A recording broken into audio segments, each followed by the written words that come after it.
So, hier sind wir hier mit ja, dem Beispiel.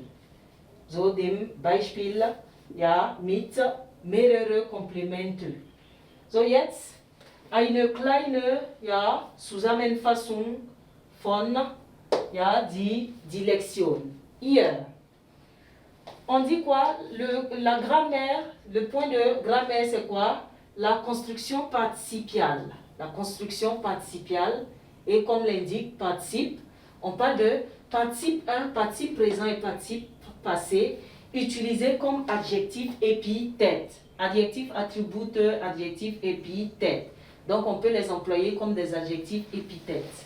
Et on revient sur la formation du participe 1. C'est une révision, puisqu'on en a déjà parlé.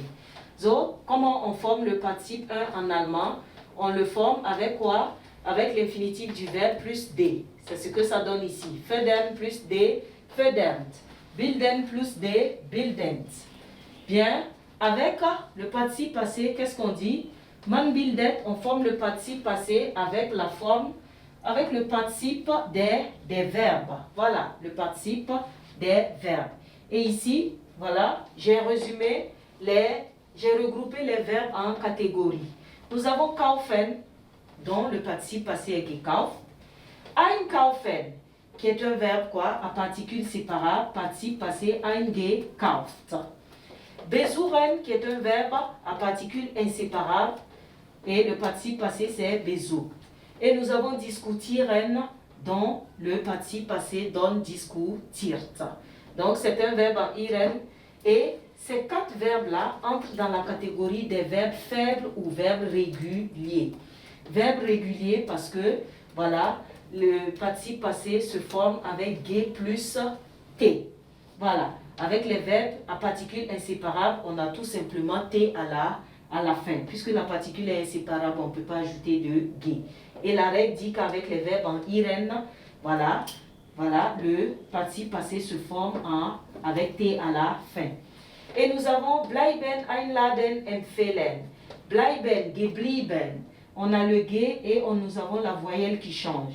Einladen, ça donne quoi? Verbe à particules séparables. Eingeladen.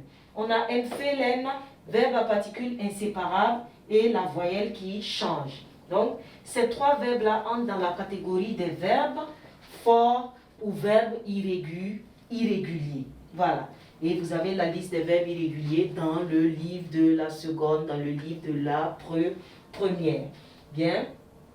On continue. Donc ça, c'était juste un petit résumé, un rappel sur la formation des participes présents et des participes passés. Maintenant, en ce qui concerne la leçon, on dit quoi?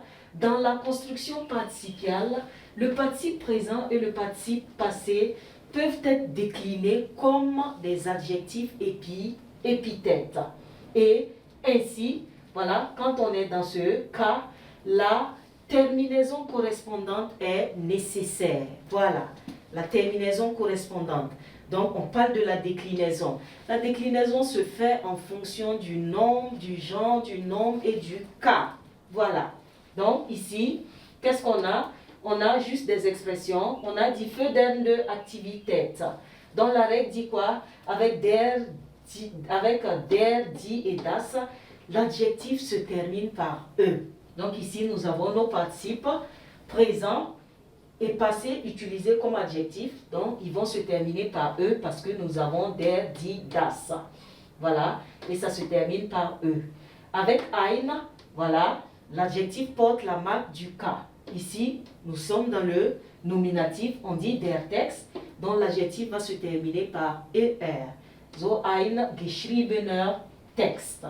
Juste un exemple, voilà, pour voir comment on décline ces participes-là en fonction des noms.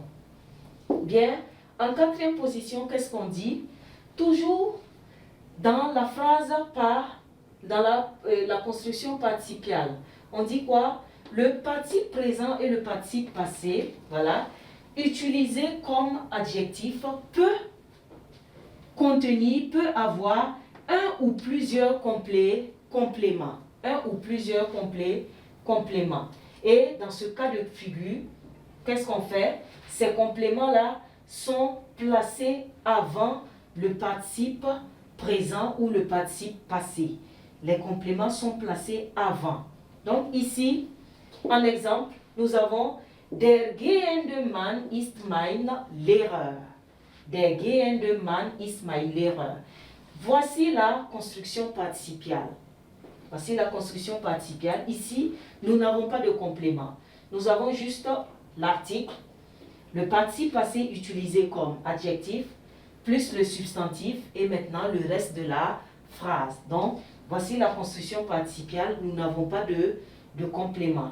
Bien, pour élargir et avoir des compléments ou un complément, on a la phrase qui dit Der auf der Straße gehende Mann ist mein Lehrer. Voilà. Donc ici, l'homme marchand est mon professeur. La première phrase. L'homme marchand, l'homme qui est en train de marcher, est mon professeur. Et la deuxième phrase dans laquelle il y a complément, qu'est-ce qu'on dira? On dit Der auf der Straße gehende Mann ist mein Lehrer. Donc l'homme marchant dans la rue, voilà.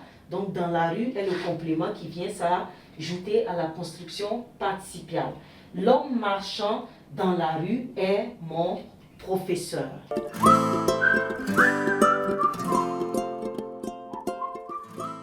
So, gehen wir mit den Beispielen.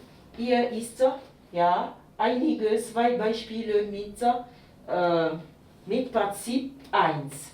Weiter mit Partizip 2. Hier zum Beispiel, was haben wir? Die zerstörte Stadt, ja, die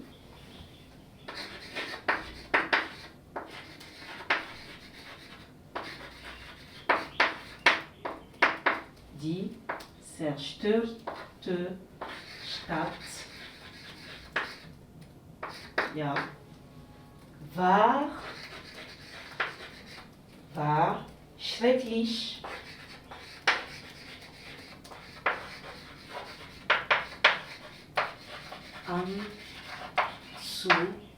War schrecklich anzusehen. So, die zerstörte, ja, die zerstörte Stadt war schrecklich anzusehen. Erweiterung, so, diese Konstruktion mit, ja, Komplemente, so, das ist eine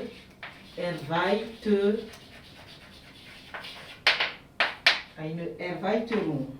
So, die im Krieg durch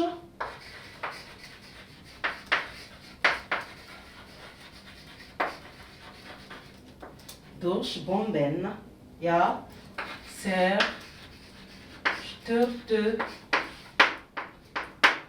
zerstörte Stadt, ja, war schrecklich